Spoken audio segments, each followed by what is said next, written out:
Buat sendiri je, jeruk limau asam boy ni lagi murah.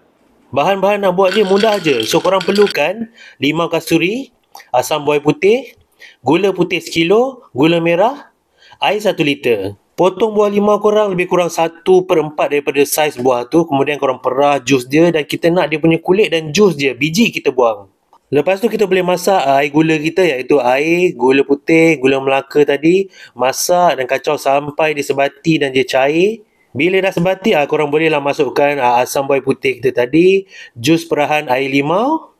Korang tutup dan masak sampai dia menggelegak dan kembang macam ni. Bila dah kembang, korang bolehlah angkat dan tapis asam boy kita dan sumbatkan dia ke dalam setiap biji limau yang ada ni. Macam ni, nampak? Bila dah siap, korang masukkan balik ke dalam air gula kita yang tengah panas-panas tadi tu. Kemudian korang boleh tutup api dan buang lebihan-lebihan biji limau yang ada ni, sebab nanti dia akan buat kita punya air ni pahit. Kemudian korang tutup dan biarkan dia turun sehingga suhu bilik, dan korang simpan selama 4 ke 5 hari dalam bekas macam ni dekat luar. Bila dah siap, warna dia akan jadi macam ni. Nampak cantik kan? So bila dah siap, part paling best sekali adalah untuk bancuh dan minum air ni. So inilah dia jus limau asam boy ataupun jus cinta yang famous dekat utara, siap untuk dihidang. Selamat mencuba.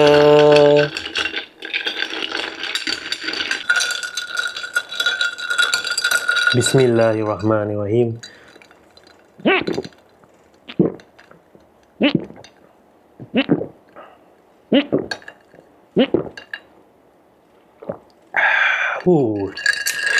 Kau gila.